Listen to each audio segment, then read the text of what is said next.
Bonjour et bienvenue au webinaire en langue française du WDI, l'organisation mondiale qui défend les droits des femmes basés sur le sexe, tels qu'ils ont été définis dans la CEDEF, la Convention de l'ONU pour l'élimination de toutes les formes de discrimination à l'égard des femmes. Les femmes subissent des violences en fonction de leur sexe et non pas en raison d'un soi-disant sentiment obscur et métaphysique qu'elles auraient d'être des femmes. C'est pour cette raison que le WDI est à l'origine de la Déclaration des droits des femmes basée sur le sexe. Notre déclaration, elle compte déjà plus de 39 000 signataires à travers le monde, provenant de 160 pays, et c'est un chiffre qui augmente de 200 signatures par semaine environ. Nous vous invitons à la signer à votre tour si ça n'est pas déjà fait. Notre déclaration, elle se compose de 9 articles, parmi lesquels l'article 2 réaffirme la maternité comme un statut exclusivement féminin. L'article 3 réaffirme les droits des femmes et des filles à l'intégrité physique et procréative. Et l'article 9 réaffirme le besoin de protection des droits de l'enfant. Alors aujourd'hui, nous recevons Ghislaine Gendron. Elle est coordinatrice pour le Québec de la Women's Declaration Internationale, WDI. Elle est l'une des 26 co-autrices de Ventre à louer, une critique féministe de la GPA. Elle est cofondatrice et conférencière pour le site web SOS GPA. C'est un site d'information, vous allez avoir le lien, destiné à informer les mères porteuses de leurs droits et des risques médicaux. Et SOS GPA informe aussi sur la teneur des contrats de GPA, analyse les causes judiciaires et cumule les récits des mères porteuses et des parents bénéficiaires. Elle est autrice de nombreux articles sur la GPA, Figaro, La Presse, Arguments, Mémoire, Projet de loi 2, Projet de loi 12 sur la réforme du droit de la famille au Québec. Elle a fait partie du conseil d'administration de PDF Québec de 2014 à 2020. Et aujourd'hui, elle vient nous parler de la déshumanisation des naissances à travers la GPA, donc la grossesse pour autrui, et des liens entre la GPA et le transhumanisme. Alors bonjour Ghislaine. Bonjour Marie, merci de nous recevoir. Je dis bonjour aussi, je salue tous les gens qui sont en ligne au Québec et en France. Alors, je suis très contente de pouvoir vous présenter un petit peu le résultat des recherches que j'ai faites en collaboration avec ma cofondatrice du site SOS GPA qui s'appelle Clémence Trilling et que je salue en passant. Voilà. Alors, voilà, je vais commencer par je voulais vous faire comme introduction, c'est quelque chose que j'ai rajouté là, parce que récemment, ben, il y a eu la rapporteure spéciale de la violence faite aux femmes, Madame Rim Al-Salem, qui a présenté au siège des Nations Unies un rapport qui était assez dévastateur sur la grossesse pour autrui. Donc, je me suis dit que c'était important de le souligner. La GPA qui est sous forme altruiste existe, est légale au Canada, donc depuis 2004. Et le Québec reconnaît les conventions de GPA depuis 2023, reconnaît les contrats finalement. Ces contrats ne sont plus frappés de nullité absolue maintenant depuis la réforme du droit de la famille au Québec en 2023. Alors, pour faire un petit topo, les législateurs ont débattu les conditions pour permettre la pratique, mais ils n'ont jamais abordé les motifs pour lesquels ils étaient interdits dans le Code civil du Québec. Ces motifs-là, c'est qu'ils enfreignaient l'ordre public. Donc ça n'a pas été débattu du tout. Ils n'ont pas dit pourquoi, tout d'un coup, ces contrats-là n'enfreignaient plus l'ordre public. Alors, le législateur québécois ne reconnaissait pas ces contrats-là parce qu'ils enfreignaient le principe, les principes, en fait, d'ordre public, puis ils n'avaient pas de reconnaissance juridique devant les tribunaux québécois. Alors, pour préparer l'acceptation sociale de la grossesse pour autrui en 2023 et 2024, le gouvernement actuel a beaucoup été aidé par les médias québécois et le diffuseur public Radio-Canada. qui a toujours présenté le point de vue des bénéficiaires et de l'industrie de la fertilité et jamais les problèmes qui étaient soulevés. La couverture médiatique vraiment déséquilibrée là, a passablement nui à la compréhension de la pratique par le public québécois qui ont pas ont pas, évidemment, on peut plus saisir les tenants et les avenants. Alors, les citoyens canadiens et québécois sont tous sous l'impression, pas tous, mais la plupart sont sous l'impression qu'il s'agit d'une pratique inoffensive, une convention entre adultes consentants. Puis ils sont tous sous l'impression, ils sont beaucoup sous l'impression que les recherches médicales et sociologiques appuient cette perception-là. Alors pourtant, évidemment, les statistiques, les données probantes, les poursuites judiciaires, les litiges contractuels, les recherches médicales racontent évidemment des réalités qui sont assez différentes. Malheureusement, ces informations n'ont pas encore atteint les médias et les politiciens non plus, puis au bout du compte, ben, ils n'ont pas évidemment atteint les citoyens.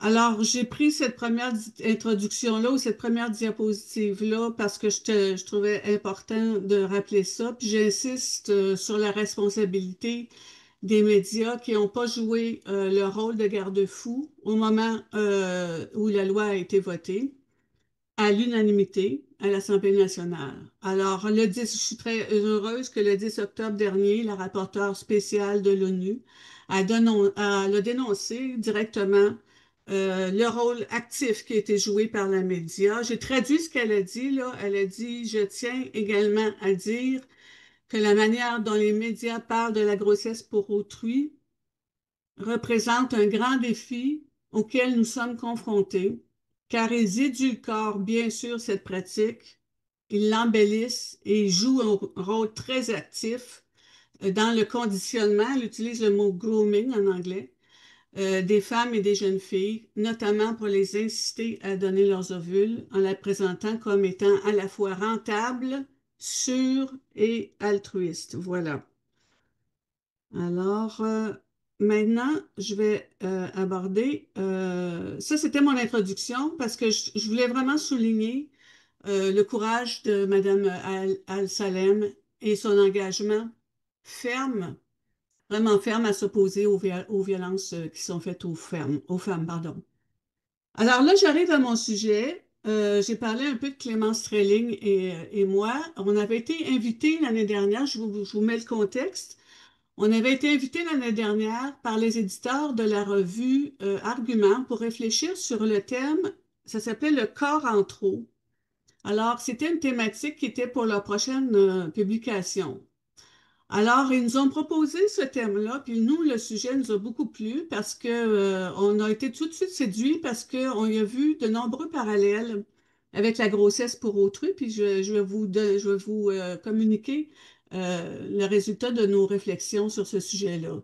Donc, c'est pour ça que j'aimerais ça partager avec vous ces réflexions-là sur l'absence du corps dans les nouvelles pratiques, et du corps et de l'esprit même, on va voir comment, dans les nouvelles pratiques de reproduction, puis ce rapport-là à notre humanité, là, le rapport qu'on a par rapport à la reproduction de notre propre procréation humaine et notre humanité. Donc, nous, on part toujours comme féministes des principes féministes et humanistes là, qui nous viennent évidemment des droits de l'homme, la France, les droits de l'homme qui nous animent, l'universalisme, les principes universalistes. Mais il y a une nouvelle philosophie qui s'est imposée lentement, mais qui a commencé vers la fin du 20e siècle et qui s'impose de plus en plus au 21e siècle, c'est le transhumanisme.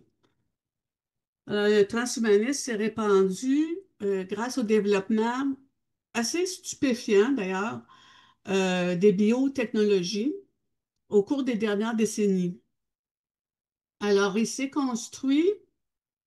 s'est construit sur des mythes anciens et modernes qui sont bien connus. Ces deux mythes fondateurs-là en tout cas, qu'on a identifiés ensemble, ils se distinguent principalement par vous avez à droite, pardon, à gauche, le rêve d'Icare, là, en tout cas qu'on pourrait peut-être traduire par une sorte d'affranchissement ou une volonté peut-être d'affranchissement de sa condition humaine. Et puis, on voyait aussi des parallèles avec beaucoup d'ailleurs, avec le mythe, le fameux mythe du docteur Frankenstein et la création, sa créature, qui est la dissociation et l'assemblage. La dissociation, on prend des morceaux de corps, on les met ensemble, et puis ensuite, on dissocie et on assemble à la fin, à la toute fin. Alors, je vais vous montrer comment ces mythes-là sont présents, en fait, dans la grossesse, les techniques de reproduction et la grossesse pour autrui, évidemment. Alors, je l'ai un petit peu imagé de cette façon-là. Ce que vous voyez en haut, c'est le désir d'affranchissement des limites de notre condition humaine, qui est le moteur, en fait, c'est le moteur du courant transhumanisme. Alors, son objectif, c'est de repousser ces limites biologiques-là, l'objectif du transhumanisme. Puis on peut dire qu'il se différencie de la médecine traditionnelle par sa volonté d'intervenir dans le fonctionnement biologique du corps pour lui faire accomplir des performances inédites dans l'histoire humaine, ou on peut dire aussi peut-être surnaturelles, dans le sens que c'est au-delà des limites biologiques naturelles. Alors, j'en donne quelques exemples là, sur la diapositive que vous voyez à l'écran.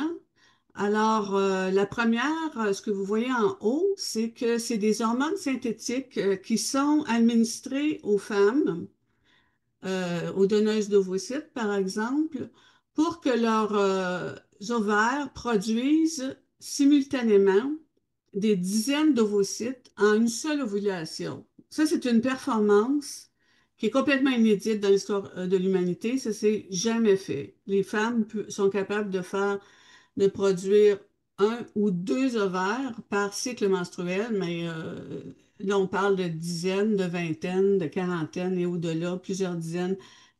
Donc, ça naît du transhumanisme, c'est-à-dire que c'est donner des performances qui n'existaient pas. C'est pas guérir, c'est pas soigner, c'est donner des performances qui n'existent pas dans le corps humain.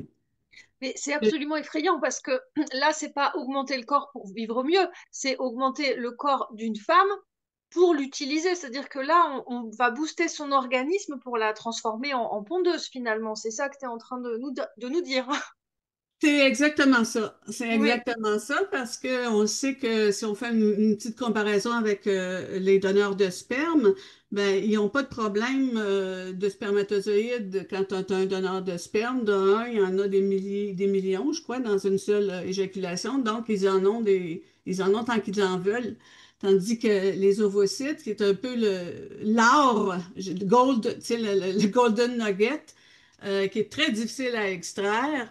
Et puis, par femme, par mois, ben, c'est évidemment très loin d'être assez pour faire marcher une industrie. Mhm. Ensuite, l'autre performance, c'est la fragmentation de la maternité, ce que vous voyez en deuxième partie, la deuxième image, en partant par le haut. Donc, les méthodes qui sont utilisées dans les GPA impliquent souvent, mais pas toujours, que des embryons soient conçus, c'est-à-dire in vitro. In vitro, ça veut dire en dehors du corps humain. Alors, ces techniques-là permettent de créer des embryons avec les ovocytes d'une femme et de l'implanter ensuite dans l'ovocyte d'une autre femme. Donc, on a ici deux maternités. On a une maternité qui est génétique, qui provient de la femme qui a fourni ces ovocytes. Et puis, on a une maternité qu'on pourrait appeler biologique. En fait, ils n'ont jamais été séparés, là. Ils n'ont jamais été séparés, ces maternités-là. Ils ont toujours été la même. C'est toujours la même femme, sauf maintenant, pour la première fois dans l'histoire humaine, on sépare la maternité. Vous savez, les Romains disaient mater, semper, certa est. On sait toujours qui est la femme. Bien, avec la fragmentation de la maternité puis les nouvelles techniques, cette affirmation-là commence à disparaître. Alors, les embryons peuvent être on arrive à la troisième image qui est ici, la reproduction humaine en dehors du corps. Alors, les embryons peuvent être cryoconservés, ça veut dire congelés dans des contenants d'azote liquide. Et puis là, ils peuvent être suspendus dans le temps, c'est la quatrième image, complètement dissociés de leur environnement utérin. Ces embryons-là pourraient être utilisés pour de la recherche. Leur naissance pourrait être attendue quelques mois plus tard, ou 5, 6 jours plus tard, ou quelques années, des dizaines d'années. Les embryons pourraient être vendus, cédés, achetés ou détruits. Leur futur puis leur existence, en fait, dépend complètement des législations des États où ils sont cryoconservés. Et dépend des intentions des personnes qui les ont commandités. Oui, qui les ont commandées. Et puis, si ces personnes-là sont mortes, on commence à avoir des requêtes en cours et puis des cas juridiques où est-ce que tout le monde se demande quoi faire avec des embryons qui ont appartenu à des gens qui sont maintenant décédés. Ensuite, on arrive, oui, voilà, ici. Alors, j'ai imagé ça un petit peu. Comme dit Marie, j'aime bien faire des images pour exprimer Elle ce est que je très veux dire. parlante, hein. Elle est Oui, très parlante, celle-là. c'est ça. Alors là, j'ai un petit peu imagé là, le processus de GPA. Donc, tout le processus de GPA, ça veut dire de la conception de l'embryon jusqu'à son aboutissement, repose sur la dissociation de l'esprit et du corps. On le voit dans le langage. Alors, la dissociation psychologique a été souvent observée, on sait, et décrite comme un mécanisme de défense des personnes qui ont subi des traumas. Maintenant, on utilise ce langage-là de se dissocier psychologiquement de l'enfant qu'on porte ou de l'ovocyte qu'on donne pour justement, c'est comme c'est utilisé, mais en prévention comme mécanisme de défense déjà pour ne pas souffrir ou ne pas se rendre compte de ce qu'on fait ou se distancer justement par rapport à l'action qu'on fait. Alors, à chaque étape dans la GPA, la dissociation psychologique des mères porteuses et même des donneuses d'ovocytes, ça nécessite d'être accompagné d'un langage qui modifie la réalité. Alors, à chaque étape du processus, le personnel des cliniques de la fertilité tiennent un discours différent et quelquefois contradictoire. Ils vont tenir un discours à la donneuse d'ovocytes, un autre à la mère porteuse, un autre à la femme qui fait une fécondation pour elle-même. Donc, la maternité change, puis la valorisation de la maternité change en fonction de à qui il s'adresse. C'est assez intéressant de lire les différents témoignages. Il y a la chercheuse Diane Taubert qui explique la dissociation corporelle comme ceci. Elle dit la séparation du corps et de l'esprit est particulièrement importante pour amener les pourvoyeuses à considérer ces ovocytes comme étant du matériel génétique appartenant à quelqu'un d'autre. C'est pour elle, elle dit, c'est un peu, elles associent ça de plus en plus à un don d'organes en fait. Taubert dit que dans une fécondation in vitro pour soi-même, tout le langage du personnel médical va servir à faire percevoir la pourvoyeuse comme une donneuse d'organes et la receveuse va être perçue comme la vraie mère parce que c'est elle qui accouche et qui porte l'enfant. Puis dans le cas d'une GPA, ben, la vraie mère, ça va être celle qui se lève la nuit et qui donne et qui berce et le narratif change à chaque fois, là. Le narratif de ce qu'est la maternité. Il y a vraiment une manipulation par le langage, en fait. C'est ce que tu es en train de nous dire. C'est que vraiment, on va changer le discours. C'est-à-dire qu'il n'y a rien de vrai dans ce qu'ils disent, puisque ça change en fonction des circonstances, en fait. Oui, c'est ça. C'est exactement ça. C'est que la définition change et varie en fonction des intérêts, en fait, des intérêts des patients ou des clients, dépendamment où est-ce que de ce qui se passe, qui subit les interventions. Et puis, ça change en fonction aussi des intérêts de la clinique, bien entendu. Alors, euh, vous voyez, dans le narratif c'est de la pourvoyeuse d'ovocytes, qui est une tierce partie en général là, dans la reproduction assistée, ben, en général, elle n'est jamais associée à la reconnaissance de la filiation génétique. Puis ça, c'est intéressant parce que même au Québec, quand ils ont passé la loi, ils n'ont pas reconnu la filiation génétique d'une femme qui donne ses ovocytes pour elle-même ou pour quelqu'un d'autre, pour le faire porter par une mère porteuse, par exemple. On a vu ça dernièrement avec le cas d'Amélie Lemieux, mais elle, son ovocyte n'est pas reconnu. Ça veut dire quoi concrètement? Ça veut dire que si la mère porteuse change d'idée et décide de garder l'enfant, ben, elle peut pas, dans un cas où il y avait un contrat avec un couple d'hommes, par exemple, elle va être obligée quand même de partager la parentalité avec le père parce que sa filiation génétique, elle est reconnue. Tandis qu'une femme qui donne son ovocyte pour le faire, pour qu'un embryon soit formé et qu'il soit implanté dans le corps, dans l'utérus d'une mère porteuse, elle n'aura pas cette reconnaissance-là selon la loi du Québec. Je ne sais pas si c'est clair, Marie, ce que je... Alors, Oui, je vais essayer de reformuler si je d'accord. comprends bien. C'est-à-dire que dans Oui. tous les cas, si je comprends bien, un homme, on reconnaît sa filiation parce qu'il donne, il donne ses, ses gènes, c'est forcément reconnu. C'est vraiment une invisibilisation de toute façon de la filiation, quelle qu'elle soit, dans tous les cas des mères, en fait. Enfin, Ben, en fait, c'est-à-dire c'est que que la maternité. Oui, vas-y, continue. les gènes des femmes ne valent pas la même chose que les gènes des hommes, si je comprends Ben, bien. oui, mais en fait, ils sont pas capables de déterminer ce que c'est que la filiation maternelle parce Oui, qu'ils font une symétrie avec la filiation paternelle. La filiation oui, paternelle, c'est juste une contribution génétique, la détermination de la filiation, tandis que la filiation maternelle, ça a toujours été deux choses. Ça a toujours été oui. la biologie, la grossesse et la génétique. Donc, voilà. Et les pourvoyeuses de fossiles vont dire, on entend quelques-uns dire, ce sont juste des cellules de mon corps. Oui. Voilà. Ah oui, là, j'ai Qu'on mis. n'entendrait jamais, enfin on dirait jamais, enfin, quand on voit certaines femmes qui ont des difficultés avec un père violent, etc., jamais un homme qui aura juste donné quelques spermatozoïdes ne dira c'est juste quelques cellules de mon corps. Il Ah a vraiment une oui! Oui, propriété sur l'enfant. Enfin, jamais on entendrait un homme dire ça. tout à C'est fait. c'est Très aberrant. bonne remarque. Tout à fait. Très bonne remarque. Alors voilà, oui, c'est ça. Ensuite, je vous ramène maintenant à pourquoi on fait ça. Pourquoi est-ce que je vous amène à un troisième mythe, en fait. Pourquoi un mythe moderne?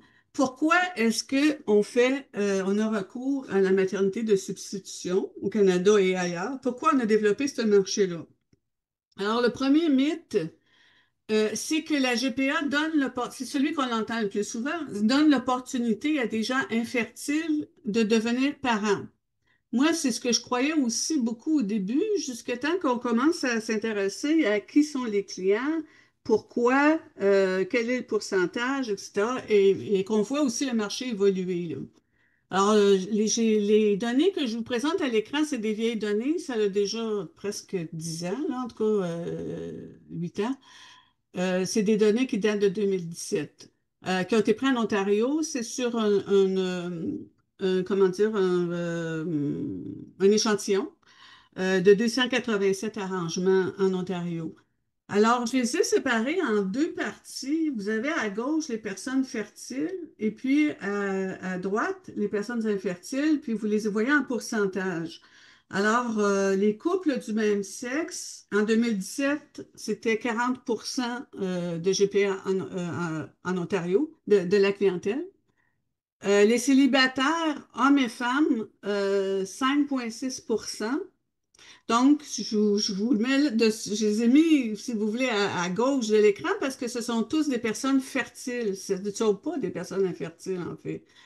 Et puis, à droite, vous avez les personnes infertiles selon toujours le même échantillonnage, 55% étaient des couples hétérosexuels, pardon, avec une infertilité.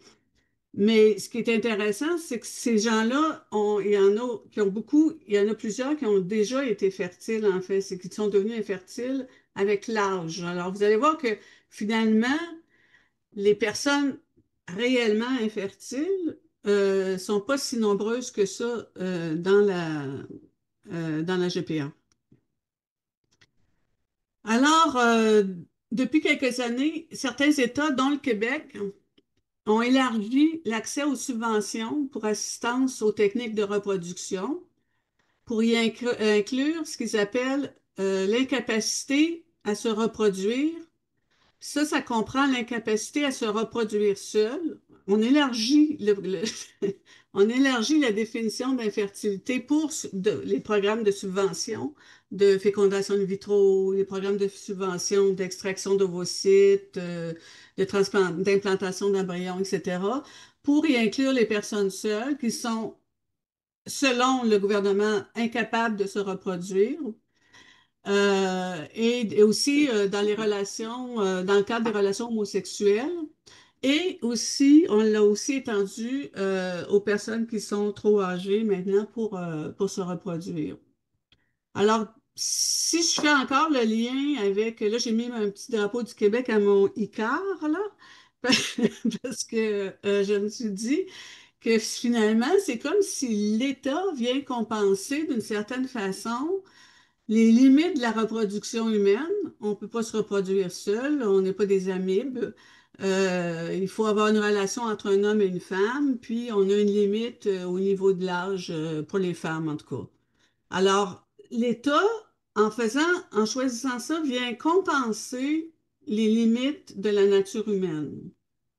C'est assez spécial. C'est comme si l'État devenait un peu adopté, en fait, une philosophie transhumanisme. Euh, pour eux, pour l'État maintenant, en tout cas l'État québécois, être célibataire, être dans une relation de couple homosexuel ou être trop âgé, c'est interprété comme une équivalence à la condition médicale d'infertilité. C'est une équivalence. Alors, en élargissant la définition à un statut social, puis même à un effet normal de vieillissement, vous voyez que le marché mondial de l'infertilité élargit son bassin à beaucoup, beaucoup de clients. C'est pour ça qu'on voit souvent les projections boursières du marché de l'infertilité, qu'ils appellent le marché de l'infertilité qui sont énormes, là. On voit les projections qui se multiplient à chaque année. Parce qu'ils, bien sûr, le bassin de gens infertiles, quand tu commences à élargir la définition comme ça, ben, tu viens de voir, quand tu es en bourse, puis que tu vois un paquet de clients comme ça, potentiels, ben, c'est très intéressant de pouvoir, au niveau rentabilité et profit, tiens. Alors, certains États reviennent maintenant. Là, il y en a qui ont commencé à s'en apercevoir. La Grèce, entre autres, là, ils sont revenus sur leur définition. Ils étaient comme le Québec, ils avaient fait la même chose. Ils sont revenus sur leur définition de l'infertilité. Je lisais dans le journal Le Parisien qui annonçait que le ministre de la Justice grec qui s'appelle Georgios Floridis, et reconsidérait maintenant leur définition de l'infertilité. Alors, je vous cite ce qu'il a dit. Les hommes en Grèce ne pourront pas avoir d'enfants par GPA s'ils sont célibataires ou dans une relation homosexuelle. Puis là, il a ajouté que cette décision vise à éliminer l'ambiguïté juridique sur le concept incapacité à mener une grossesse. Voilà. Ah, j'étais pas sur la bonne, excusez-moi, j'étais pas sur la bonne, voilà. J'étais pas sur la bonne diapositive. Pour ça, vous voyez le petit drapeau du Québec ici, là, dans les mains du cœur. Alors, je passe à la suivante, ici. Vous évoquez quand même, Je vais vous la présenter d'abord. Alors, avec la GPA, les dons d'ovocytes, la médecine, en fait, la médecine redéfinit son rôle social. Elle ne cherche plus seulement à soigner, à guérir ou réparer des organes dysfonctionnels, des blessures, des traumas ou alléger la douleur. Alors, la médecine a lentement glissé vers l'idée, elle aussi, vers l'idée séduisante là, d'un être humain augmenté. Alors, rendre les femmes fertiles au-delà des limites de leur corps, en se servant des gamètes extraits sur des femmes plus jeunes et souvent plus démunies financièrement, ben ça, c'est devenu une solution moderne pour s'affranchir de sa condition humaine. Puis, voyez, le petit vidéo que vous avez là, c'était le projet de loi 20. Et vous allez voir comment le médecin, je vous l'ai mis là parce que je voulais vous montrer comment le médecin est arrivé au chiffre de 15 à 25 de la population qui serait infertile. Alors, on a l'explication ici. Une réalité que, selon l'Organisation mondiale de la santé, l'infertilité est considérée comme une maladie essentielle. Alors, c'est vraiment quelque chose qui n'est pas juste accidentel, mais c'est vraiment considéré comme une maladie essentielle. Et la prévalence est de 15 à 25 de la population en général, ce qui est quand même énorme. Est-ce que vous êtes à même de constater ça? On est en train de vivre au Canada et au monde, dans les pays qu'on appelle industrialisés, un changement social.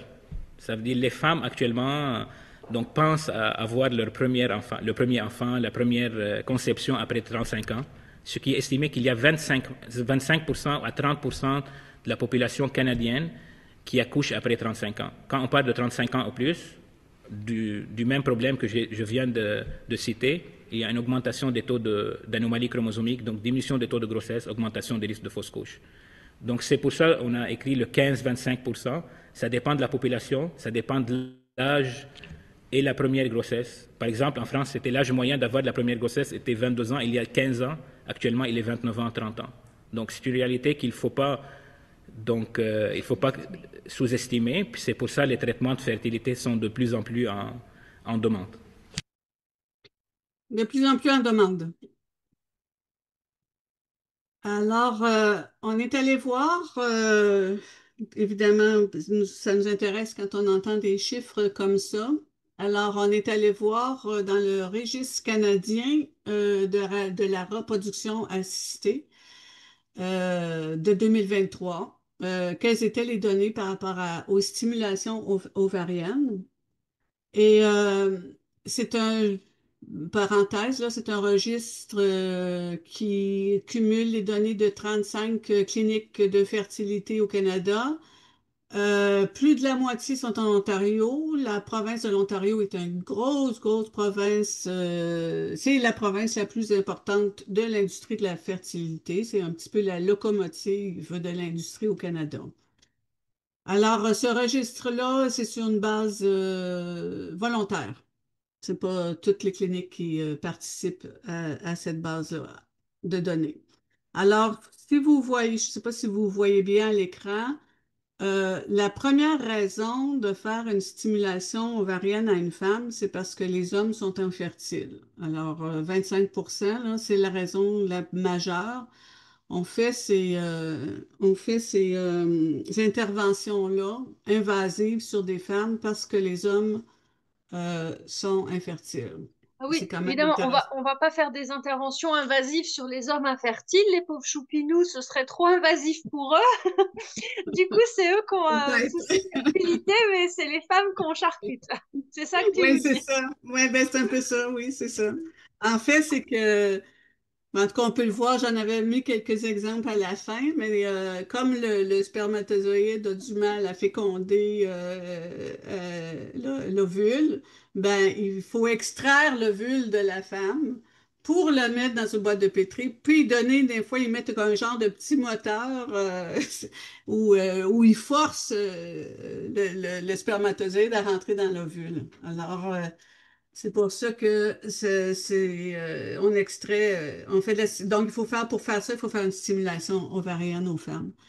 Ouais. Et J'attire même aussi, oui, vas-y. oui, non, non, mais même de forcer un spermatozoïde à avancer, de booster, c'est pas invasif pour l'homme parce que ça se fait à l'extérieur de son corps, j'imagine.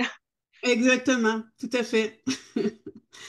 Puis on peut dire que, je sais pas, là, s'il y a de la misère à se mouvoir, en tout cas, c'est peut-être un commentaire un peu en lien avec les théories de l'évolution, mais s'il y a de la misère à se mouvoir, le petit spermatozoïde, ben peut-être que ça fera pas des enfants si forts que ça, mais bon, on tombe dans un autre, on tombe dans un autre sujet. Mais j'attire votre attention ici aussi sur le troisième et le quatrième chiffre.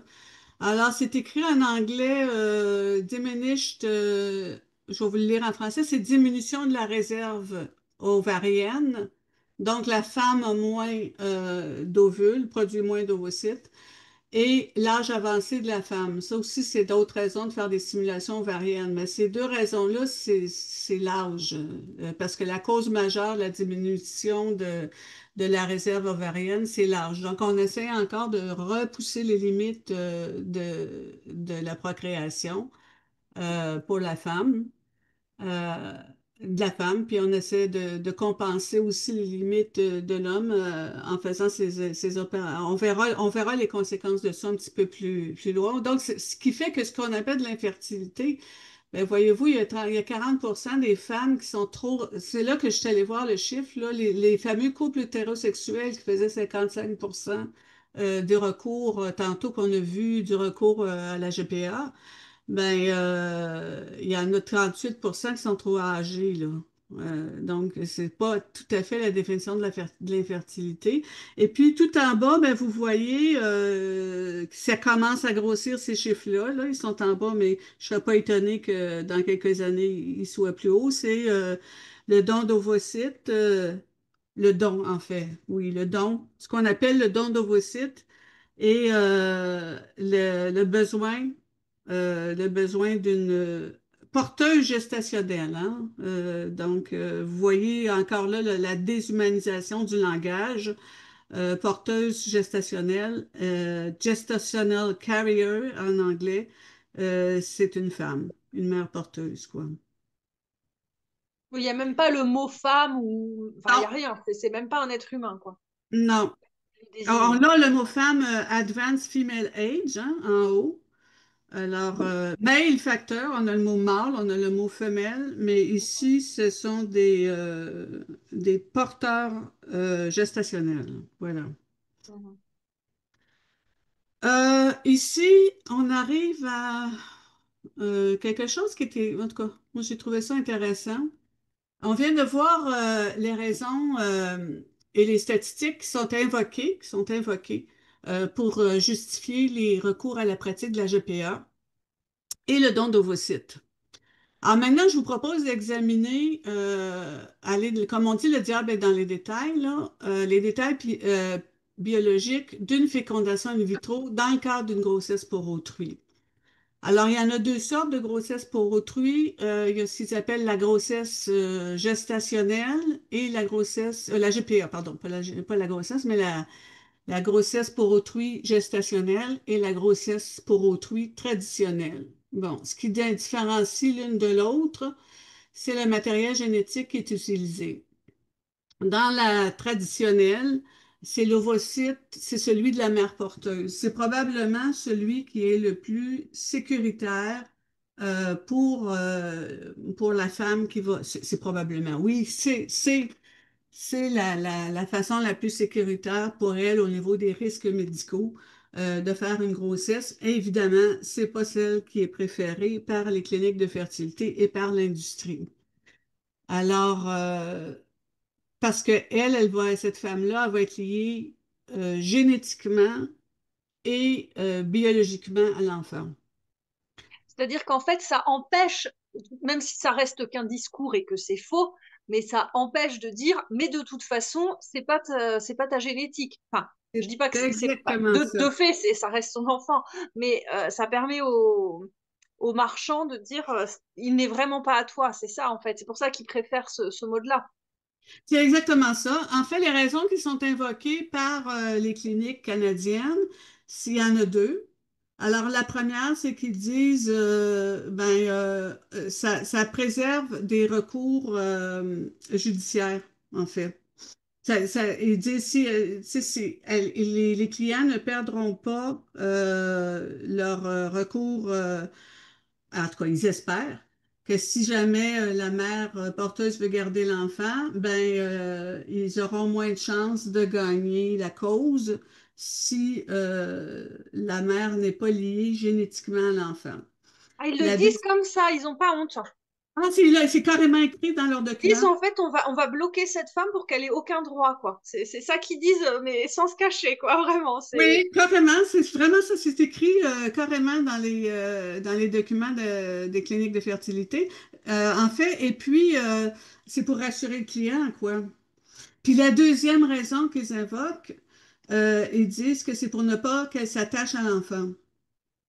Alors, ils pensent que s'attachera, c'est vraiment, c'est pas prouvé, là, puis ça repose sur absolument rien, mais ils présument ou ils disent que la mère s'attachera pas à l'enfant si c'est pas ses gènes. Alors, on peut en douter parce que les statistiques disent le contraire. Les statistiques nous indiquent que les femmes font plus de dépression postpartum dans le cadre de GPA que quand elles ont une grossesse pour elles-mêmes, les mêmes femmes, hein, on parle des mêmes femmes, là, ça c'est l'étude de Jennifer Lal qui nous indique que il y a des femmes qui ont fait des GPA et qui ont eu des enfants pour elles-mêmes et puis et je pense que c'était le double, si je me souviens bien, de dépression postpartum. Donc, si la dépression postpartum est due à séparation avec l'enfant, parce qu'on ne connaît pas la cause. Peut-être que ça peut être aussi les hormones qui lui ont été injectées qui font ça, mais en tout cas, de toute façon, ça repose sur rien, là, leur histoire d'attachement. Il n'y a rien qui vient. Moi, j'ai vu aucune recherche qui venait supporter ça. Si on revient à notre petite diapositive, bon, là, on a vu, c'est ça que c'est. Donc la sorte de GPA qu'on va parler ici aujourd'hui, ça va être celle qu'on appelle gestationnelle, ça veut dire celle qui utilise l'ovocyte d'une donneuse. Alors, vous voyez le cycle menstruel ici. Alors, vous voyez qu'au niveau de l'ovulation, il y a vraiment un pic ici. C'est la ligne rouge et la Oui, ligne verte, en fait, qui sont indiquées en bas. Ce sont des hormones. Bon, je vais essayer de dire le nom, là. La verte, c'est folliculostimulante et la rouge, c'est hormone lutéinisantes. Bon, je l'ai dit, ces deux hormones-là s'appellent les gonatrophines. Pour réussir une implantation d'embryons frais, non pas congelés, là, euh, avec des ovocytes frais, c'est-à-dire il faudra que des cliniciens prennent le contrôle puis qu'ils synchronisent le cycle reproductif de deux femmes, le cycle reproductif de la pourvoyeuse d'ovocytes et aussi le cycle de la mère porteuse. Il faut que les deux cycles soient synchronisés. Alors, pour faire ça, euh, pour faire ça, des injections d'hormones synthétisées vont être utilisées pour induire d'abord, on a mis ici l'hypophyse, là, c'est l'hypophyse, enfin ici, là, ici, à gauche de l'écran, vous voyez l'hypothalamus, l'hypophyse, les ovaires. Alors, tout ce système-là endocrinal, tout ce système-là hormonal est commandé, dirigé par le gros commandant ici qui s'appelle l'hypophyse. C'est l'hypophyse qui va vraiment équilibrer tout ça, qui va envoyer tous les signaux au système reproductif, qui va envoyer ce signal aux ovaires, à l'endomètre, bon, et qui va faire le cycle que vous voyez à droite. Donc, et comme ils ne veulent pas l'avoir comme interférence, je vous parle des intervenants, des cliniciens, là, pour avoir le contrôle des deux corps, si vous voulez, de la donneuse d'ovocytes et de la mère porteuse, ben, il va falloir inhiber ou induire un dysfonctionnement, si vous voulez, à l'hypophyse pour ne pas qu'elle fonctionne. Et après ça, prendre le contrôle hormonal du corps de la femme. Alors, c'est ce qu'ils font. Même, c'est l'équivalent de produire une ménopause artificielle chez ces jeunes femmes-là, les pourvoyeuses d'ovocytes. Et puis, on va leur demander ensuite de s'administrer des gonatrophines, là. Ce sont les hormones synthétiques qui vont faire simuler ces pics hormonaux-là dans son corps. Et puis ces ovaires, puis pendant 12 à 14 jours, pour que ces ovaires amènent à maturité, puis là c'est important de le dire, simultanément des dizaines d'ovocytes au lieu d'un seul. Alors ils réussissent à forcer ce corps-là avec de la gonatrophine à produire des dizaines d'ovocytes. Voilà. C'est complètement effrayant ce que tu racontes. C'est vraiment la technologie qui prend le contrôle de corps de femmes comme si c'était un produit, enfin, comme si on était une matière première, en fait, hein. C'est tout à fait ça. Et des cobayes même. Je vais même aller Oui. jusque-là. Je vais même aller jusque-là parce qu'on va voir après ça les effets, là. Alors, une fois que les embryologues ils ont estimé que les ovaires contiennent suffisamment d'ovocytes, ils leur passent des échographies pour ça. Là, ils voient vraiment que, bon, OK, elle a suffisamment d'ovocytes. Suffisamment, d'ailleurs, on va voir suffisamment pour qui, là. Ben là, ils lui demandent de s'injecter une dose d'une autre hormone qui s'appelle le HCG, puis ça va être cette hormone-là qui va déclencher l'ovulation. Et puis là, on va récolter avec la sonde que vous voyez là, on passe à travers la paroi vaginale pour aller récolter dans les deux ovaires des dizaines d'ovocytes qui vont être fécondés in vitro. Et ensuite, ils vont être en culture pour 5 à 6 jours et implantés ensuite dans la mère biologique qui va donner l'enfant à la mère d'intention ou la mère bénéficiaire ou le père bénéficiaire. Euh, les ovocytes sont prélevés le lendemain par intervention chirurgicale. Alors, si les ovocytes ont été achetés pour être utilisés frais, alors ils vont être, bon, comme tu viens de dire, ils vont être immédiatement fertilisés. Là, c'est là que le dosage va avoir une importance très grande. Parce que la posologie et les protocoles qui sont utilisés ne sont pas standardisés. Pourquoi? Essentiellement, parce que, on est dans le privé. Même au Canada, les cliniques de fertilité, ce sont des cliniques privées. Aux États-Unis aussi, c'est des cliniques privées. Donc, elles ont un intérêt financier aussi qu'on ne peut pas tasser du revers de la main et dire non, il y en a pas. Il y en a un intérêt financier. Euh, les ovocytes valent beaucoup sur le marché. On va le voir, vous allez voir avec la prochaine diapositive. Et puis, ils n'ont pas les mêmes intérêts. Ça dépend pour qui ils retirent des ovocytes. Alors, les cliniques ajustent le dosage en fonction des intérêts, de leurs intérêts quand il y a un don d'ovule, ce qu'on appelle un don d'ovule non dirigé. C'est-à-dire que c'est une femme qui se présente à une clinique de fertilité et qui dit, ah ben, tiens, moi, je veux donner, j'ai décidé d'aider les personnes infertiles et je viens donner des ovocytes. Donc, elle n'a pas dirigé ça à une personne particulière. Elle n'a pas, il n'y a pas une femme, c'est pas à sa sœur, par exemple. Ça serait un don dirigé.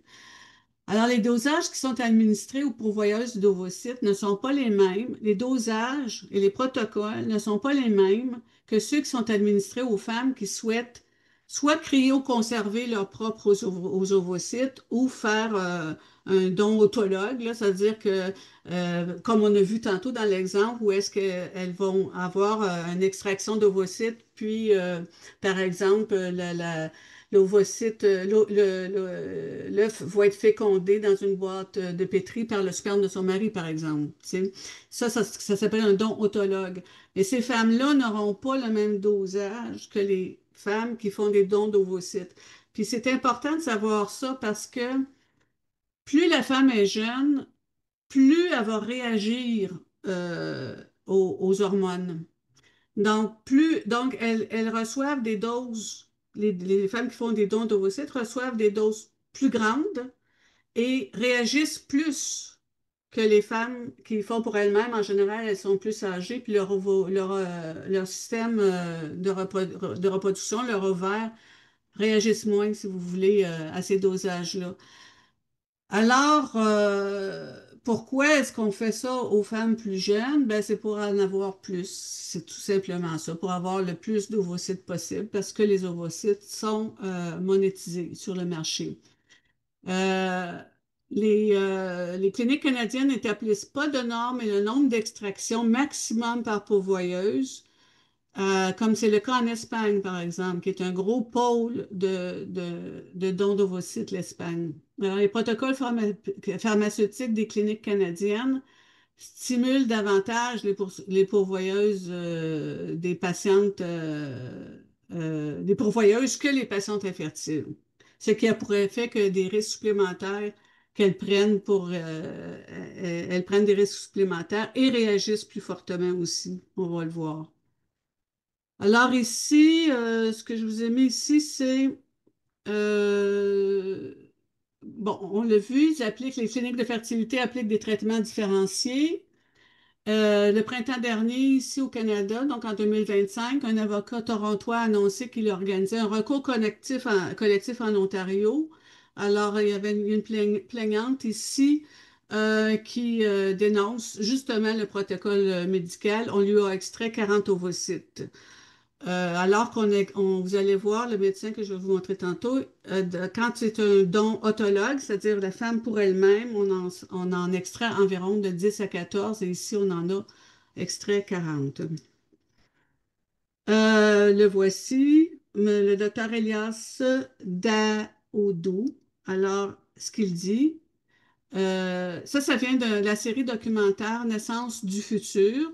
Ce docteur-là est directeur du Centre de procréation de Sainte-Justine, puis il explique que les mesures de contrôle qui sont mises en place par son centre ont fait en sorte qu'il n'y a pas enregistré d'hospitalisation imputable au syndrome d'hyperstimulation ovarienne, qui est un effet à court terme le plus commun ou en tout cas le plus documenté sur les dons d'ovocytes.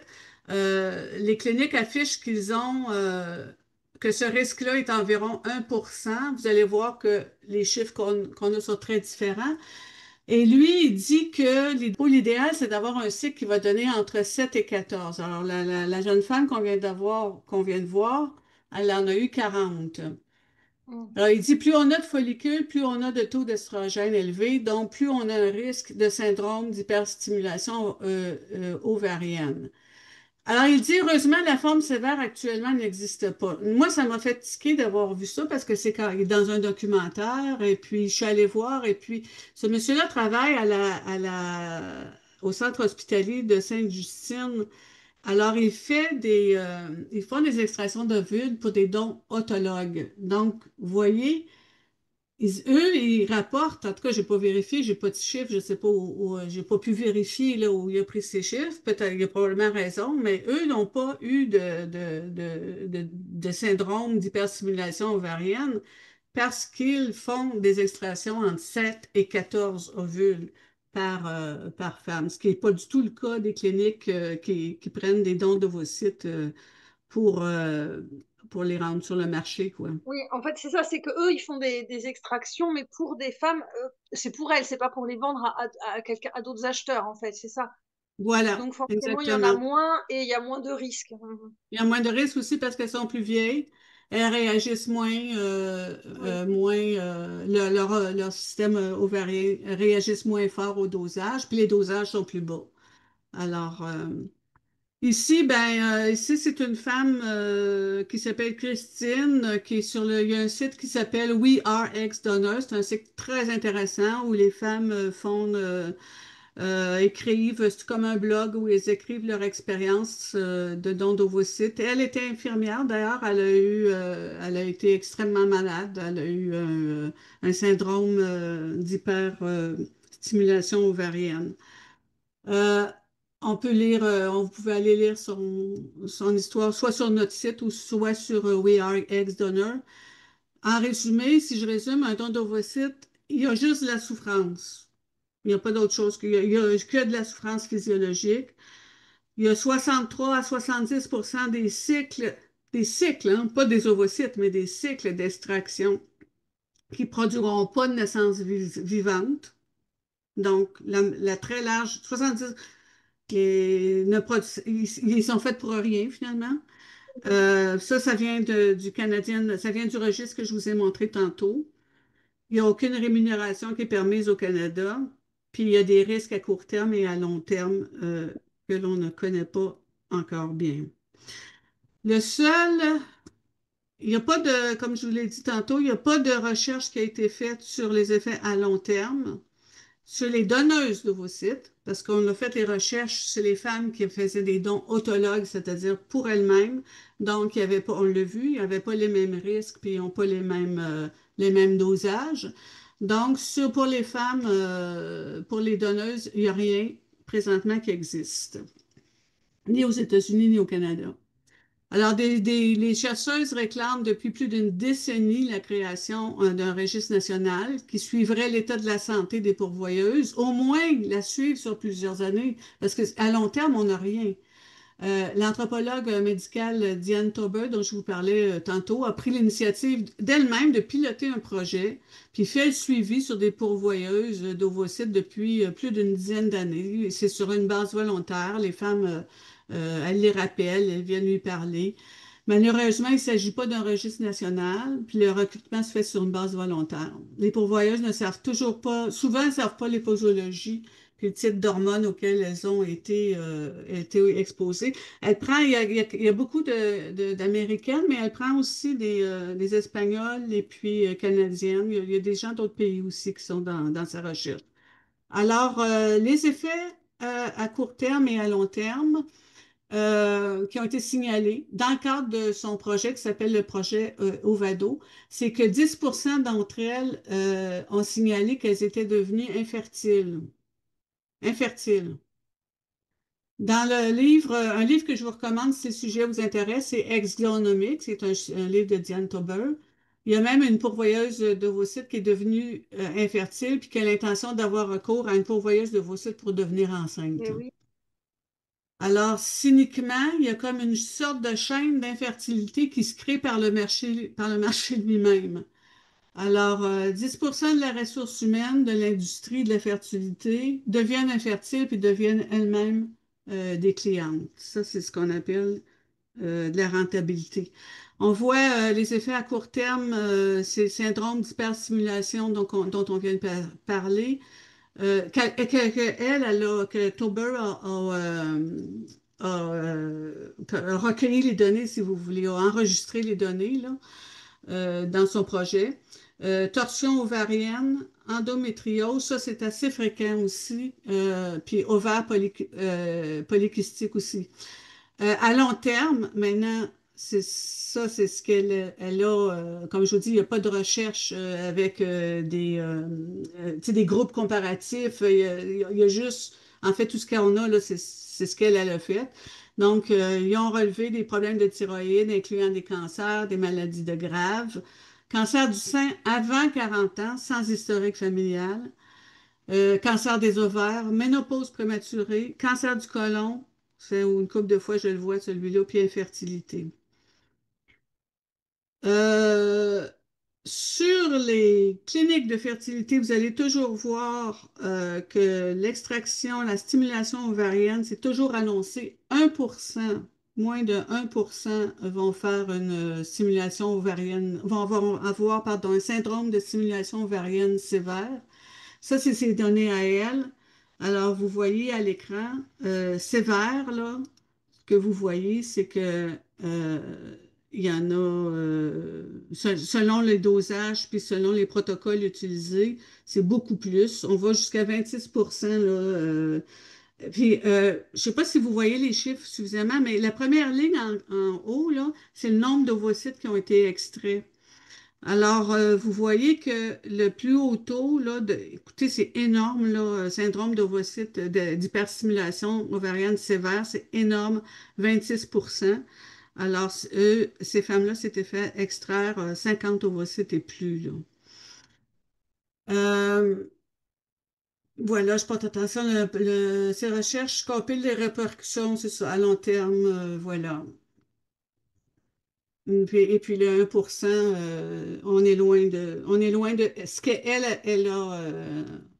qu'elle a recueilli. Voilà, ici, c'est le coût, la marchandisation d'un ovocyte. La valeur a grimpé, je crois, de 270% grâce à la technologie de la cryoconservation, ou en fait, ça s'appelle la vitrification. Ça veut dire banquer les ovocytes, les congeler et puis après ça, les revendre en petits paquets sur le marché mondial. Cette technologie-là a fait bondir les prix des ovocytes parce que c'est devenu extrêmement rentable de pouvoir les banquer. Pourquoi? Parce que t'as moins besoin maintenant de synchroniser deux corps, le corps de la donneuse d'ovocytes et de la mère porteuse. Elles sont pas obligées d'être ensemble, elles peuvent être dans un pays différent tous les deux. Et puis, la banque peut conserver les ovocytes pendant une grande période de temps. Puis, la découverte qu'a faite, c'est un Japonais, on va le voir tout à l'heure. Ben lui, ben, ça l'a permis de contrôler beaucoup mieux la ressource, évidemment. Euh, je attire votre attention. Ça, c'est un tableau que j'ai pris dans le livre de Diane Tauber, Economics. Et puis, elle montre, ce que vous voyez, c'est pour un nombre, le même nombre d'ovocytes, c'est 30 ovocytes. Elle a pris ce chiffre-là. Le coût pour le client, par exemple, dans la première colonne, c'est 41 000 pour 30 ovocytes. La rémunération de la mère porteuse, c'est 7 500 $. Ça, on est en dollars américains. Puis ça, c'est des données de 2024. Et puis, donc, le total pour la clinique, c'est 33 500 $ avant frais. Dans le deuxième scénario, il y aura un partage le même lot, si vous voulez, de 30 ovocytes qui est séparé en deux clients. Donc là, ils peuvent vendre chaque lot de 15 à deux clients et ils le vendent 30 000 par client, ce qui fait que le coût pour chaque client, c'est 30 000 mais la clinique reçoit 60 000, évidemment, parce qu'il y en a deux. Euh, la rémunération de la mère porteuse, c'est toujours la même chose, c'est 7 500 $, ça ne varie pas. C'est juste qu'on a séparé le lot en deux puis on l'a vendu à deux clients différents. Et puis ici, le profit de la clinique, mais ça, c'est pas le profit vraiment parce que c'est avant dépense, c'est 52 000 $. Et là, nous avons la fameuse banque, ici, la dernière colonne. On a toujours le même lot de 30 ovocytes, mais on est capable de faire 5 lots de 6 ovocytes qui vont se vendre 22 000 chaque, donc 132 000 pour le client, 22 000 par client. Et puis la rémunération de la pourvoyeuse, ça va être encore 7 500 $. Et bien sûr, là, on voit le prix de la clinique, en fait, le profit de la clinique qui vient de bondir, qui est rendu à 124 000 $. Voilà. Ici, c'est un bref historique de comment ça a commencé. Bien, on sait tous, en 1978, c'était Louise Brown, le premier bébé éprouvette, qui a d'ailleurs été fait avec une extraction d'ovocytes autologue, c'est-à-dire c'était la mère de Louise Brown qui a fourni elle-même son propre ovocyte. Ensuite, ça a été en 83, donc quoi, ça fait 5 ans plus tard. Alors là, c'est vraiment la naissance de l'industrie de la fertilité parce que le docteur Song utilise un ovocyte d'une donneuse. C'est ici. Ensuite, tout le monde, en tout cas ceux qui ont, pas tout le monde, mais on se souvient peut-être du scandale Baby M aux États-Unis. Donc, l'enfant avait été conçu avec l'ovocyte de la mère porteuse. Et puis, ça avait été une cause judiciaire parce qu'elle avait fini par vouloir garder l'enfant. En 2001, on a notre monsieur japonais, Kuwayama, qui invente la vitrification. C'est là vraiment le début, c'est là que le marché bondit en 2001. Euh, Parce que là, c'est là qu'on est capable de vitrifier les ovocytes. En 2002, première banque d'ovocytes aux États-Unis. donc directement l'année suivante.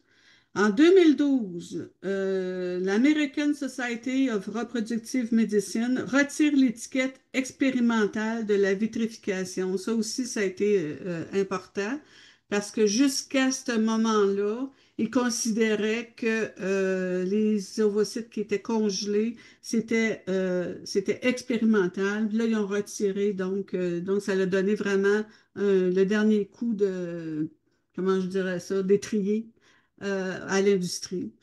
Alors aujourd'hui, en 2019, 30% des ovocytes sont vitrifiés, puis en 2024, ben, l'augmentation du profit des agences était 270%.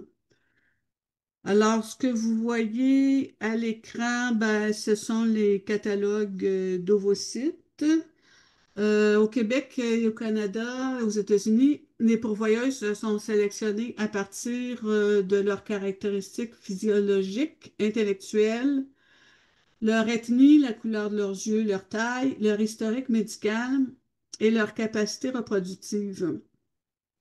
Mais l'achat d'ovocytes, en fin de compte, c'est quoi? C'est en réalité, c'est un achat d'ADN. Tu achètes de l'ADN. Les ovocytes sont parfaits. Puis c'est curieux parce que même que tu achètes de l'ADN, les ovocytes sont parfois sélectionnés en fonction de l'appartenance religieuse ou de la culture de la pourvoyeuse. C'est ce que Diane Tauber avait relevé dans les cliniques. Par exemple, a donné comme exemple qu'il y a des Africains qui hésitent à sélectionner des ovocytes d'Afro-Américains car ils considèrent qu'ils sont d'une identité différente, comme si l'expérience culturelle se transmettait dans les gènes. Ah oui. Alors, ouais, nous voyons des agences qui se spécialisent aussi à fournir des ovocytes juifs. Enfin, vous voyez tout ce qui se... C'est très, très raciste Ben, et c'est raciste, mais en même temps, c'est absurde aussi parce que... absurde. Ouais, mais enfin, Oui, le racisme est absurde oui, en oui, soi. Donc, oui. Oui, tout à fait. ça reprend le côté absurde du racisme, en fait. Enfin, c'est... Oui, tout à Et fait. moi, j'ai une question par rapport aux photos, là. C'est vraiment ça, en fait, à mettre des photos d'elle enfant. Oui, voilà, c'est ça. C'est C'est ça. c'est- c'est flippant. Enfin, c'est Oui. vraiment flippant. C'est-à-dire qu'on a des catalogues avec des enfants en photo, quoi. C'est... Ben, c'est la pourvoyeuse d'ovocytes Ouais, qui ouais, met sa photo d'elle-même quand elle était jeune pour que les parents bénéficiaires sachent à peu près à quoi va ressembler leur enfant. oh là là. Puis j'étais surprise de voir qu'il y avait même dans les catalogues, ce catalogue-là est canadien et américain, puis j'ai mis RAMQ éligible. Alors, qu'est-ce que ça veut dire? Ben, en tout cas, les Français, les Québécois savent ce que ça veut dire. Les Français, ça veut dire que vous êtes éligible par le programme d'assurance médicale du Québec. Ça va être payé, ça va être remboursé, autrement dit. Donc, vous pouvez choisir, sélectionner juste les pourvoyeuses d'ovocytes qui sont éligibles au programme québécois, qui sont subventionnés, quoi. Paradoxalement, des parents qui ont consacré des semaines à sélectionner une pourvoyeuse d'ovocytes qui correspond aux critères puis aux caractéristiques qu'ils veulent, ils vont minimiser l'importance du lien génétique à leurs enfants qui vont être issus de cette pratique-là.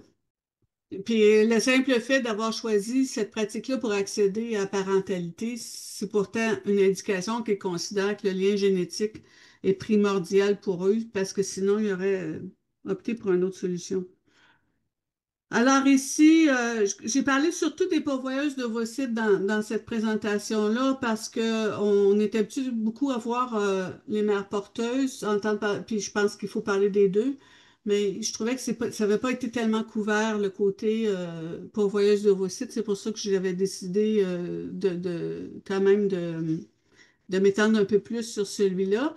Mais je vous mets quand même à l'écran, ça on en voit en tout cas, pas assez souvent, mais quelquefois on voit des mères porteuses comme ça qui montrent le nombre d'injections qu'elles ont dû se donner et de médicaments qu'elles ont dû prendre. La liste des médicaments est ici d'ailleurs à gauche.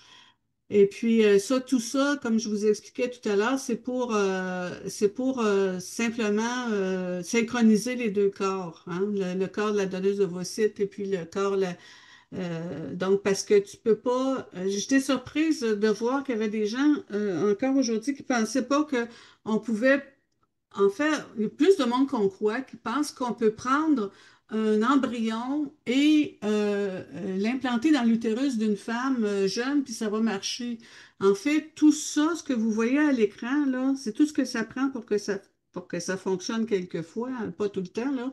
Mais il faut leurrer le corps, on appelait ça avec Clémence, leurrer le corps, faire croire au corps qu'il est enceint avec cette panoplie-là d'hormones synthétiques. Alors, ouais, ça, on en a parlé tantôt. Je trouve, enfin, je peux intervenir parce que Oui, moi, bien sûr, bien sûr. la première fois que j'avais lu ce tableau, je voyais pilule anticontracéptionnelle, je pensais pilule contraceptive, mais non. En fait, c'est une pilule contre la contraception. Ça veut dire que, alors que le droit à la contraception, ça a été quand même un acquis pour beaucoup de femmes, Oui, et bien là, on va imposer à une femme, parce qu'elle rentre dans ce protocole, de prendre quelque chose qui l'empêche d'avoir une contraception. Enfin, c'est ça que je comprends, en fait. oui, tout à fait. Ben oui, parce qu'on veut contrôler le corps, donc on veut absolument s'assurer qu'elle ne Mm. tombera pas enceinte de son mari avant ou pendant le processus. Donc, tu dois la contrôler. Une fois que son hypophyse est bloquée, là, tu la contrôles de A à Z, là, à partir du moment où elle a décidé, elle s'engage dans le processus, jusqu'à plusieurs semaines de grossesse. Je pense qu'on va autour de presque la moitié de la grossesse où elle doit prendre de la médication. Mm. Mais Euh, aussi quelque chose qui l'empêche d'avoir une contraception. Ça veut dire que soit elle a plus accès à sa propre sexualité, soit de toute façon, elle peut pas prendre de contraceptif, quoi. C'est ça que je comprends. Non, elle doit prendre un contraceptif. C'est au tout début. Ça, c'est avant. C'est au début du protocole pour être certain qu'on arrive bien avec une Mm. femme qui n'est pas enceinte. Tu Ah oui, comprends? De 10 jours ou de 3 jours ou de. Tu sais, pour pas que le bébé soit son oui. bébé à elle ou à son mère. En tout cas, tu vois, Mm. c'est pour être certain que c'est bien le bébé des clients, quoi. Oui, Alors, les mères porteuses doivent prendre. Et puis, cyniques parce qu'elles sont recrutées en fonction de leur fertilité. Et puis, donc, normalement, c'est des femmes qui n'auraient pas besoin de rien prendre pour tomber enceinte parce qu'elles sont justement recrutées en fonction de leur fertilité. Voilà. Oui, ça, on en a parlé tantôt. Oui, on en a parlé tantôt. Voilà. Alors, je passe à la suivante. Alors ça, je vais vous parler un petit peu du Québec. Il n'y a pas beaucoup de données sur le Québec. Il y a ce chercheur-là qui s'appelle Kevin Lavoie qui a fait sa maîtrise sur mère porteuse et sur donneuse d'ovocytes. Alors on a lu quand même, c'est quand même une 250 pages. Je pense que c'est très intéressant d'ailleurs sa recherche. Le monsieur est pro GPA. Et puis, c'est difficile d'avoir quand même des mères porteuses au Québec, parce qu'il y avait le frein qu'on avait, c'était avant 2023 qu'il a fait sa thèse, donc avant que les contrats soient reconnus par la législation québécoise. Donc, il a réussi à avoir un échantillon quand même de 15 mères porteuses pour faire sa thèse, qui est une thèse comment on dit ça, qualitative, des données qualitatives. C'était des entretiens, des interviews avec les mères porteuses et les donneuses d'ovocytes, essentiellement ça. Et puis, sur l'échantillon de 15 mères, on a fait le résumé, moi puis Clémence, et puis sur 15 mères porteuses, je les ai mis. Il y a eu un avortement, il y a eu un abandon d'enfant, c'est-à-dire que les parents bénéficiaires sont pas venus chercher l'enfant, c'était des Français. Il y a eu une dépression postpartum. Il y a eu au moins une césarienne, on soupçonne deux. Il y a eu un deuil périnatal, deux grossesses gémellaires, des tensions de séparation, des pertes d'amitié. Sur les 10 pourvoyeuses, sur les 10 pourvoyeuses d'ovocytes, il y a eu un syndrome d'hyperstimulation ovarienne sévère qui a nécessité une hospitalisation d'urgence, puis un syndrome d'hyperstimulation ovarienne qui était léger ou moyen, mais le chercheur ne l'a pas spécifié. Donc, encore là, on est bien au-dessus de 1%, là, mais peut-être qu'il a été malchanceux, le gars, puis qu'il y a eu deux, mais j'en doute. Alors, ensuite, ça, c'est une très récente recherche où Valaise, canadienne, d'ailleurs ontarienne, 2024, où la chercheuse, là, on a quand même un gros échantillon, on a 900 000 naissances, c'est pas 900 000 GPA, là, c'est 900 000 naissances qui sont comparées. Il y a des grossesses spontanées, 20 000 naissances de grossesse avec recours à une fécondation in vitro, et puis 956 naissances où on a une grossesse pour autrui avec une fécondation in vitro. Donc, vous voyez là, c'est les trois couleurs que vous voyez là. Et puis, ça, c'est sur notre site également. Alors, le taux de morbidité maternelle sévère, c'est quand même grave, là, la morbidité maternelle sévère. Tu peux, si t'as pas d'intervention, puis t'es pas toujours sauvé, là, c'est la mort qui est au bout de ça. Alors, c'était 3,5 fois plus élevé dans les cas de GPA avec fécondation in vitro. Donc, 7,8%, c'est énorme. Euh, 4,3% quand on a une fécondation in vitro, puis 2,3% pour les grossesses naturelles. Trouble d'hypertension, 13 points. Voilà, c'est la ligne bleue, là, que vous avez, bleu foncé qui est en bas. Voilà. La loi canadienne, oui, la loi canadienne sur la procréation assistée, est là depuis 2004, là. Et puis, on a attendu 20 ans avant d'avoir une étude qui a évalué les risques pour la santé des mères porteuses ayant recours à une fécondation. 20 ans avant qu'on fasse ça. Comme je l'ai dit, il n'y a aucune étude à ce jour sur les effets à long terme pour les pourvoyeuses d'ovocytes. Et bon, là, j'avais un petit peu les nouvelles techniques de procréation. C'est pas très réjouissant. Alors, je pense qu'on pourrait peut-être prendre les questions, Marie. Oui, il y a plusieurs questions, notamment comme tu parlais en fait de toutes les manipulations génétiques. Elle me Oui. demande, est-ce que au moment de l'accouchement, on agit encore sur l'ocytocine, qui est quand même l'hormone de l'attachement, pour éviter que la mère s'attache à son bébé, en fait. Tu veux dire qu'on fasse une espèce de contrôle de De l'ocytocine? l'ocytocine, ouais. Je crois pas ce que je sache, mais ça dépend toujours des arrangements. Il y a des femmes qui demandent d'avoir l'enfant sur elles ou qui demandent de l'allaiter.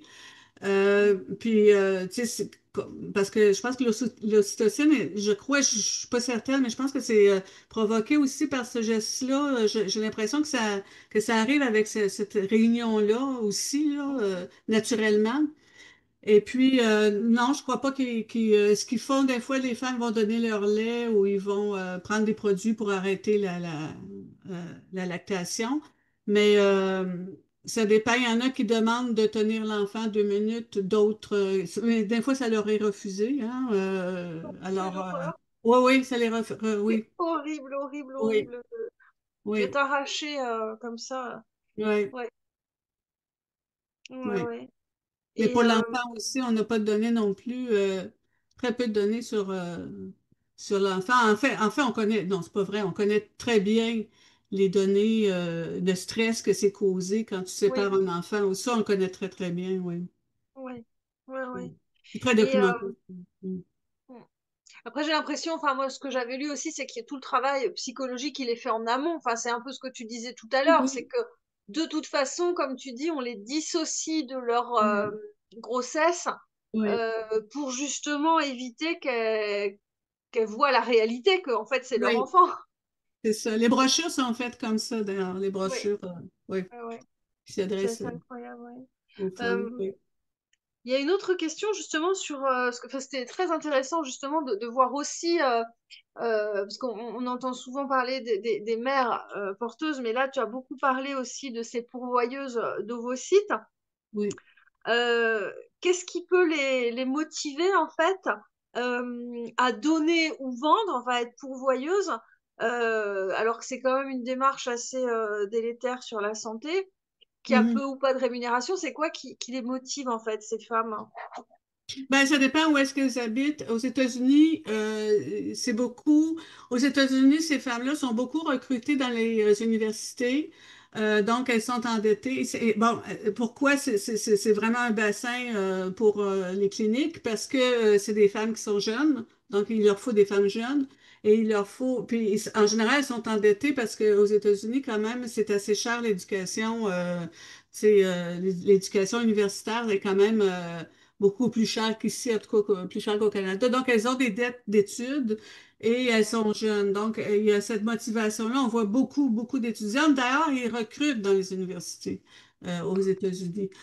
Maintenant, ici au Canada, où c'est censé être altruiste comme en Angleterre, ben, il y a quand même un peu d'argent qui est donné. Je crois que c'est autour de 5 000 ou 6 000 mais on ne sait pas trop à qui ça va, là. J'ai l'impression que ça va aux banques parce que dans les frais que les parents payent, il y a toujours ces prix-là où ça va des fois jusqu'à 20 000 Donc, combien la mère porteuse n'est pas supposée être rémunérée, mais est-ce que c'est contrôlé? Je ne sais pas. Mais il y a beaucoup de mères porteuses, pas de mères porteuses, pardon, de donneuses d'ovocytes Joyeuse, ouais.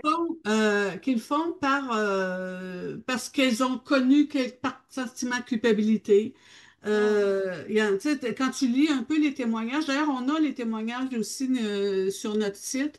Mhm. Certaines vont dire ben, c'est un sentiment de culpabilité parce que ma sœur est infertile ou une telle est infertile. Tu sais, tu vois, puis des fois, c'est des dons dirigés aussi, c'est-à-dire Ah oui.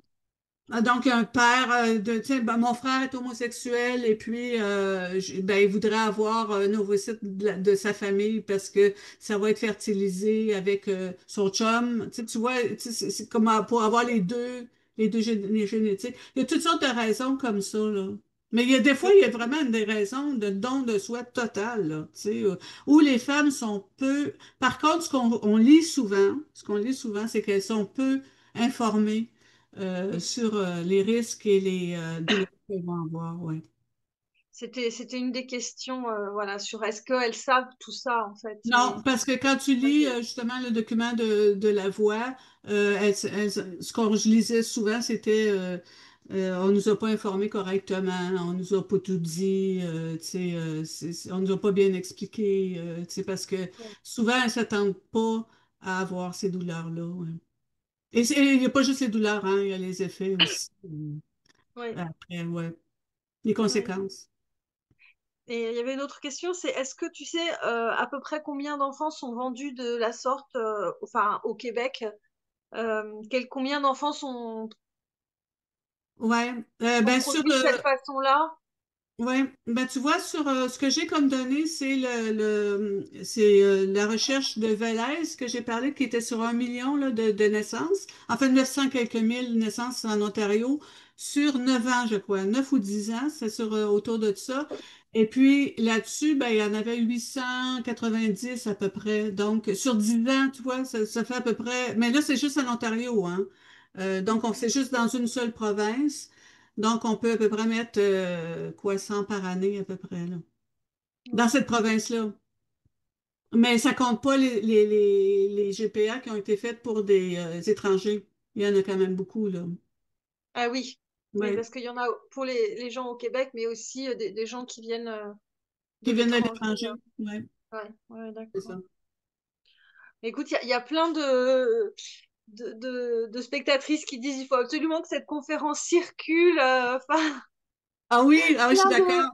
Oui, plein de absolument. remerciements. Et puis vraiment, c'était très, très riche parce que ça permettait de comprendre techniquement et puis aussi euh, bah, ces femmes aussi pourvoyeuses dont enfin, qu'on n'imagine pas forcément au premier abord en fait. Donc, Exact, c'est ça. ouais, Moi, je dirais aller sur notre site, aller sur le site ouais, SPPA. Vous allez avoir toute cette information-là et beaucoup ouais. plus. Vous allez avoir de l'information sur les contrats, sur les causes judiciaires qui ont été faites au Canada et ailleurs. Vous allez avoir de l'information sur les données, les risques. En fait, on essaie de le maintenir le plus à jour possible puis le plus complet possible aussi. Mhm. Il y a une autre question, c'est est-ce qu'il y a déjà eu des plaintes contre les médecins? Non, il y a le recours judiciaire dont je vous ai parlé tout à l'heure, Ouais, que je suis au courant, là. que je suis au courant. Mhm. Ouais. Ouais. Au Ouais, ouais, Canada, ça va oui. peut-être venir. Enfin, on espère que voilà, il y aura des recours quand Je même. pense que ça va venir. Je pense que ça va venir parce que les femmes ne savent pas à quel point elles sont cobayes, en fait. C'est ça. Oui, Elles croient, on leur donne confiance que tout est sous contrôle, qu'il n'y a pas de danger. Voilà. Puis elle avait très raison, Ray Selene, quand elle a dit, quand elle a dénoncé ça, en fait. Oui. oui. Mais c'est assez. C'est bien que tu aies commencé par la présenter, Ramal Salem, parce que c'est vrai que c'est quand même une de nos porte-paroles inespérées, Oui, on va dire. Voilà, tout à c'est. fait. Ah oui, ça c'était inespéré, oui, tu as raison. Oui, Le ouais, ouais. Et puis sur plein de sujets, hein, notamment sur le oui, transactivisme, sur plein de choses, oui. elle est vraiment très chouette, Très, Remal très Salem, hein. bien. Il On faut est saluer content que. évidemment la SIAM ici Oui, qui fait un travail formidable, vraiment un travail formidable pour sensibiliser et politique aussi pour sensibiliser. C'est les politiciens en fait et les médias qu'il faut sensibiliser. Oui. oui, oui, oui. Et Mm. puis et les politiques, mais je crois qu'on va bientôt les recevoir ici Ah, sur ces c'est très webinaires, bien. donc ce serait vraiment très très intéressant qu'elles viennent nous parler. Bon, on va arriver à la fin du webinaire. Mhm. Euh, Ben, merci Ghislaine déjà pour Je te ta remercie. présentation qui a vraiment été très très intéressante. Il y a plein de cœurs Oui, qui oui, je les arrivent. vois, oui. Merci beaucoup. Et je vous rappelle que vous pouvez signer et partager la Déclaration des droits des femmes fondée sur le sexe sur notre site du WDI, womensdeclaration.com, tout attaché. Voilà. Donc, je vous dis à bientôt. Merci, au revoir. Au Au revoir tout le revoir. monde.